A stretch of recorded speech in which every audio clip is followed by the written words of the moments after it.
대표님, 오늘도 어딜 가십니까? 네, 지금 아침부터 저희 수강생분이 최근에 연남동에 건물을 사셨어요. 그걸 공간이지에서 리모델링 하고 있거든요. 그래서 현장 어떻게 진행되고 있는지 제가 확인도 하고 소장님이랑 얘기도 할 겸 현장에 가고 있어요. 공간이지가 뭐예요? 네, 공간이지가 그리다 부평과 제 건물들을 공사하고 계시는 인테리어 업체예요. 네, 저희 수강생분이 이번에 공간이지 통해서 리모델링 공사를 진행하시거든요. 그래서 한번 제가 확인도 할 겸 현장에 좀 궁금하기도 하고 해서 방문을 하려고 가고 있어요. 근데 수강생분은 리모델링 공사를 하시는 게 새 집 마련해서 그러신 건가요? 아니면 다가구 주택을 매입하셨는데 여기에서 합법 에어비앤비를 진행하실 예정이에요. 근데 이 집이 연식이 15년 차 정도 되다 보니 군데군데 낡은 데가 있어요. 그런 거를 좀 전체적으로 수리하고 최소 비용으로 진행할 수 있는 방법이 없을까 하다가 공간지 소장님이 필요한 부분만 리모델링을 할 수 있다라고 하셔가지고 그곳이랑 하시게 된 것 같고 제가 또 봐드릴 부분들이 있지 않을까 싶어서 현장을 방문하려고 하고 있습니다. 그러면은 연식이 15년 차라 하셨으면은 네. 그 아예 사신 거예요? 그 건물 자체를? 네, 맞습니다. 최근에 연남동에 다가구 주택을 매입하셨고 한 10억 가까이 싸게 사셨어요. 그래서 한 5년 정도 보유를 하셨다가 나중에 시세 차익을 약 10억 정도 보고 매각을 하실 계획으로 매입하신 물건입니다. 10억이요?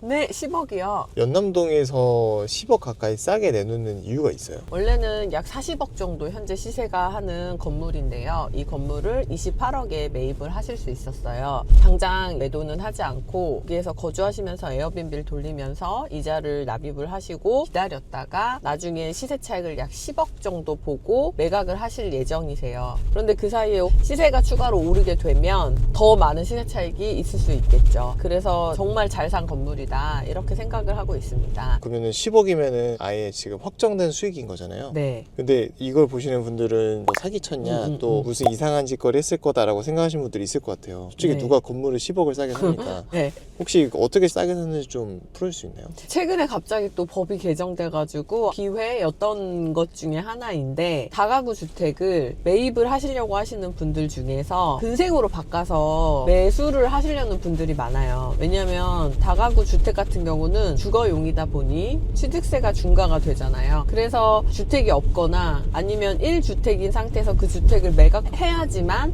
다가구 건물을 매입할 수가 있어요. 안 그러면 취득세가 중과되니까, 그리고 대출 부분도 잘 안 나오니까.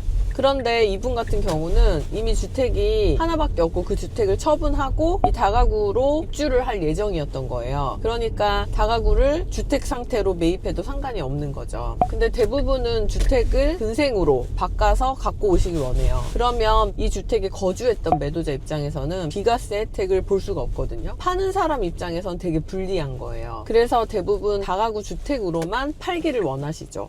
그런데 다가구 주택을 주택 상태로 매입하려는 건물 투자하시는 분들은 생각보다 없거든요. 저 같은 경우도 다주택자이기 때문에 그러니까 다가구 주택을 사고 싶은데 이걸 근생으로 바꿔주지 않으면 저 같은 경우는 살 수가 없는 거예요. 그런데 이분은 그 다가구 주택에서 거주를 하실 생각으로 매입하셨기 때문에 전혀 주택으로 사셔도 문제가 없었던 상황입니다.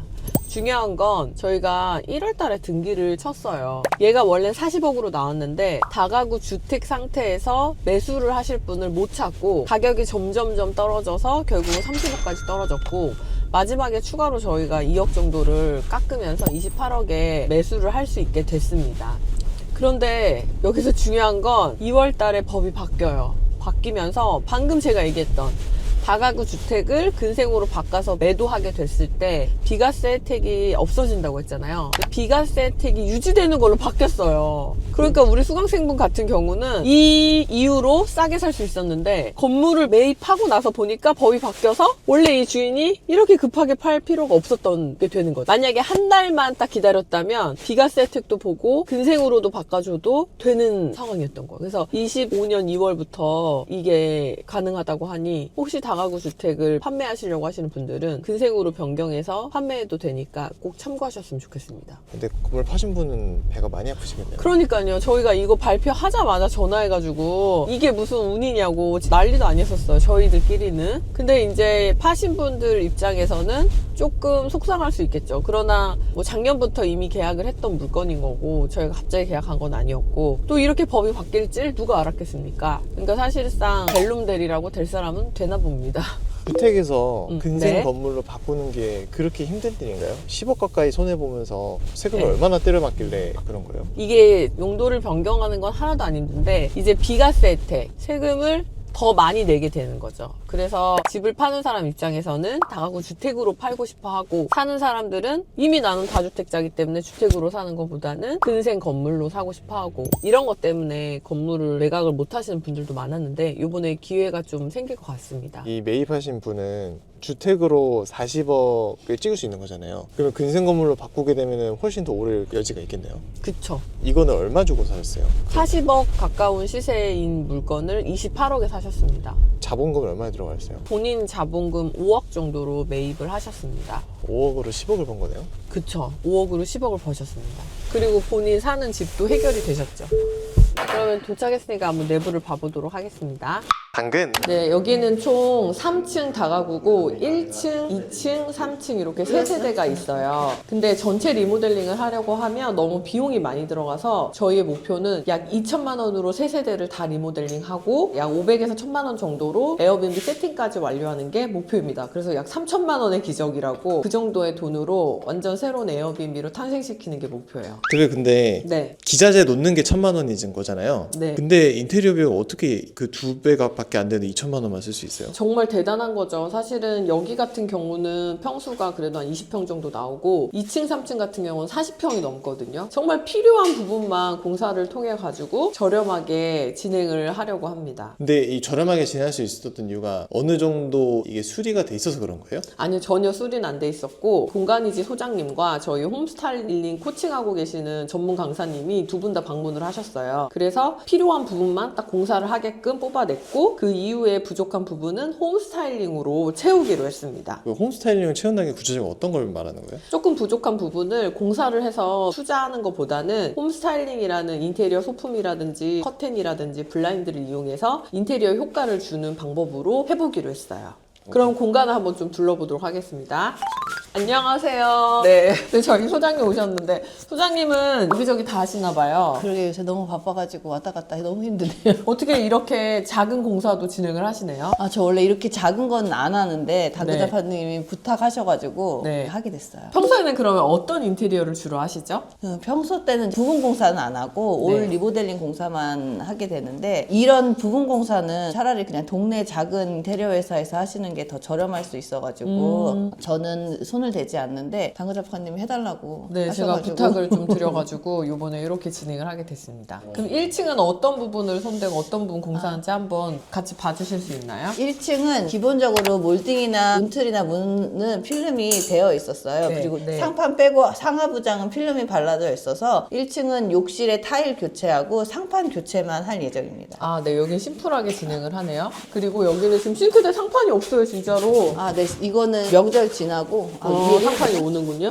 네, 그렇게 진행을 하시는 거군요. 여기는 지금 뭐 하고 계시는 거예요? 여기는 저희가 공사 영역이 아닌데 와서 보니까 네. 그 수전이 망가져 있더라고요. 그래서 물이 한 방울씩 똑똑 흘러서 그거를 제가 그 눈으로 봤으니까 그쵸. 교체를 해드려야죠. 그래서 교체하고 네. 있는 거예요. 이 부분도 포함이 됐던 부분인가요? 아, 이 부분은 공사 내용이 들어가지 않는데 제가 어찌됐건 공사를 하는 사람이니까 이걸 보고 그냥 지나칠 수는 없어요. 그래서 이제 이걸 네. 교체를 하는 거고 전체적으로 한번 체크를 하는 거죠. 어쨌든 공사하는 부분을 제외하고도 다 전체적으로 봐주시네요. 그렇죠. 네, 여기 도배도 진행하나요? 도배는 1층은 안 하고 네. 2, 3층만 해요. 아, 오케이. 네. 진짜로 짜릿하게 하네요. 그럼요. 정말 필요한 부분만. 그렇죠. 네. 그럼 한번 화장실 보고 위층으로 올라가 볼게요. 지금 화장실은 아직 조명을 설치를 하지 않아서 어둡긴 한데 네. 일단은 저희가 공사 금액이 너무 작기 때문에 예, 소형 타일을 이용해서 일단 최대한 깔끔하게만 하는 게 목표라 지금 타일을 바른 상태고 이따가 오후에 천장 마감하고 이제 저희가 조명 달고 도기 달고 이런 걸 할 그럼 거예요. 끝나는군요. 아니, 600각 타일이 비싼 거였군요. 그럼요. 우리는 항상 600각만 써가지고 저는 그게 디폴트인 줄 알았는데 아니었군요. 그럼요. 욕실 공사가 모든 인테리어 공사에서 가장 큰 금액을 차지하는데 이게 예쁘고 고급스럽게 하려면 좀 큰 타일을 사용하고 고급 세면대를 사용하고 막 이렇게 해야 되는데 그렇게 못하니까 작은 타일은 그나마 단가가 좀 저렴하거든요. 그래서 작은 타일을 사용을 하고 도기도 모양도 국산을 쓰면 좋겠지만 요새 중국산도 좋은 게 많이 나오니까 조금 그런 거좀 저렴한 저렴한 걸로. 걸 사용해서 저렴하지만 너무 싸구려는 아니에요. 아, 네. 그런 걸 그런 거 이용해서 사용해서 하시면 되고 수정 같은 경우도 기본적으로 스테인리스 304 제품으로 사용되어 있는 제품을 사용할 거예요. 그나마 모양이 예쁘고 심플하고 그런 것들을 사용해서 고급스럽게 보일 수 있게 네. 할 예정입니다. 근데 원래 그 소장님은 그 고급스러운 걸 좋아하시잖아요. 그렇죠. 네. 퀄리티는 유지하면서 금액은 저렴하게 하기 위해서 최선을 다하고 계시네요. 그럼요. 네. 엄청. 그럼 위로 한번 가보도록 하겠습니다. 당근. 와, 엄청 넓네요. 여기는 어떤 공사를 어떤 식으로 진행을 할 예정이세요? 여기 원래 의뢰 들어온 거는 싱크대 상하부 필름 교체하고 상판 교체하고 욕실 공사만 하는 거였는데 필름을 여기를 하려고 보니까 신발장도 눈에 걸리고 문짝도 눈에 걸리고 눈에 걸려서 일단 요거까지 다 했어요. 그리고 여기는 도어랑 몰딩은 필름 시공은 안 하시기로 하셨네요. 아, 네. 여기 스타일링 하시는 분이 여기에 컨셉을 잡았을 때 이 컬러가 어울릴 것 같아서 문하고 창문에 시트지는 건드리지 않고 주방만 하기로 했어요. 최대한 이제 비용은 절감하면서 우리가 되게 싫어하는 체리색. 체리 몰딩이지만 요걸 한번 살려보시겠다고 홈스타일링 선생님께서 그러셨다고 합니다. 네. 그러면 화장실 여기도 한번 봐볼까요? 여기 똑같이 지금 아직 조명이 설치가 안 돼서 타일을 공사만 한 상태인데 이게 또 저렴하게 하는 방법 중에 하나가 만약에 세 곳을 같이 한다고 뭐 같은 타일을 쓰면 그나마 로스 물량이 줄어들어서 좀 낫거든요. 근데 저희는 왜 맨날 타일을 다른 걸로 했죠? 저희 이제 분위기를 좀 다르게 하기 위해서. 그게 다 비싼 시공이었군요. 근데 사실은 그 숙박업소 여러 개를 운영할 때는 단골 고객님들께서 오셨을 때 좀 다른 느낌을 주기 위해서 화장실 타일을 좀 변화를 준다든지 이거는 사실 필요한 것 같긴 해요. 네, 제가 맞아요. 운영하면서 느끼는 게. 그럼 저거 뭐예요? 아, 이건 CCTV인 것 같던데 여기 있었어요. 아, 원래부터.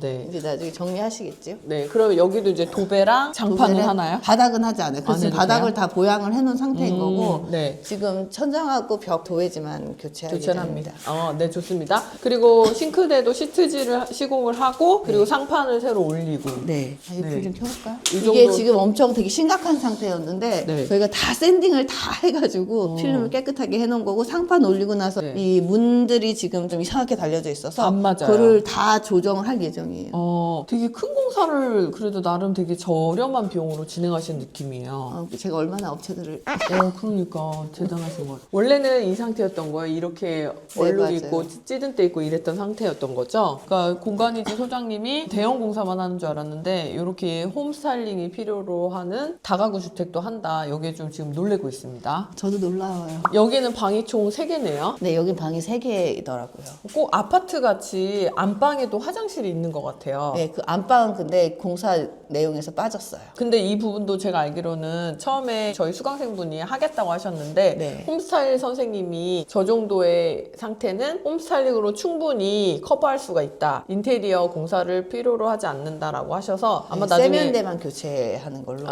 세면대만 교체하는 걸로 아마 그렇게 본 네. 걸로 알고 있어요. 네, 맞아요. 주로 보면은 1층, 2층 전부 다 도배지를 우선을 하셨잖아요. 시청자분들 궁금하시겠죠. 비용을 절감하는 방법이나 좋은 업체를 찾는 뭐 방법이라든지. 비용적으로 좀 여유가 있으시면 실크를 권유해드리고요. 근데 여기 좀 평수가 있기 때문에 그 실크를 하면은 비용이 확 올라가거든요. 그래서 일단은 여기는 합지로 하기로 결론을 내고 합지로 하는 거고 합지도 실크 정도의 퀄리티는 나오기 때문에 상관없어요. 그리고 시공하는 방법에 따라서 저희가 이제 보통 합지는 띄움 시공을 하지 않고 붙여서 하는데 저희는 여기 띄움 시공해서 할 거거든요. 그럼 실질적으로 도배를 해놓으면 천장 이게 실크인가 합지인가가 티가 안 날 거예요 아마. 띄움 시공이 뭐예요? 띄움 시공이 뭐냐면 이렇게 바짝 붙여서 그냥 풀을 발라서 그냥 바르는 그런 게 그냥 붙임이고 여기를 공간을 그 초배지를 붙인 다음에 얘를 전체를 다 붙이는 게 아니고 이렇게 띄워서 공사하는 게 그러면- 나중에 마르면서 딱 붙어요. 그런데 천장이 상태가 별로 많이 좋지 않더라도 그게 눈에 띄지 않고 근데 고급 기술 중에가 띄움 시공이 있는 거죠. 네. 그래서 이제 띄움 시공을 하면 조금 더 고급스러워 보이는 거군요. 그렇죠. 이제 지금 이제 현 바닥 상태가 어떤지는 이제 뜯어봐야 알긴 하지만 그게 안 좋은 게 좀 덜 보이는 거죠. 위로 한번 올라가 볼까요? 네. 딱 붙는 원피스를 입은 거랑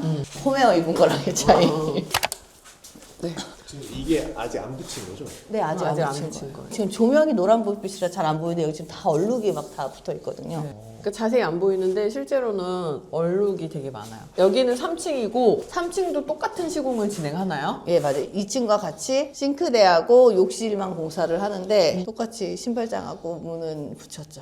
네, 좋네요. 근데 여기 되게 넓고 잘 지어진 집 같다는 생각이 들어요. 예, 외관도 그렇고 더 깔끔해서 잘 꾸며놓으면 괜찮을 것 같아요. 네, 그래서 방도 총 3개고 거실이 엄청 넓어요. 그래서 여기가 입지가 연남동이잖아요. 네. 관광객도 많고 사실 그 다양한 수요를 필요로 하기 때문에 여기 잘만 꾸며놓으면 제 생각인데 2층, 3층 같은 경우는 10인 이상도 받을 수 있을 것 같아요. 그렇죠. 방도 작지 않아서 네. 괜찮을 것 같아요. 근데 10인 이상 받을 때 가장 큰 문제 중에 하나가 소음이거든요. 근데 여긴 건물 전체를 거주하시면서 직접 진행을 하고 있기 때문에 그런 것도 사실상 문제가 안 될 것 같고 제 생각인데 너무 건물을 잘 사신 것 같네요. 항상 겉에서만 봤는데 내부를 들여다보니까 너무 잘 산 것 같아서 제 배가 아픕니다. 이렇게 총 3개 건물을 3천에 투자했다고 들었는데 그러면 월에 한 어느 정도 뽑힐지. 네, 여기는 총 인테리어 공사비는 약 2천만 원 정도를 잡고 있고 홈 스타일링을 비롯해서 세팅하는데 약 500에서 1000만 원 정도를 예상하고 있어요. 그렇게 했을 때 3층 기준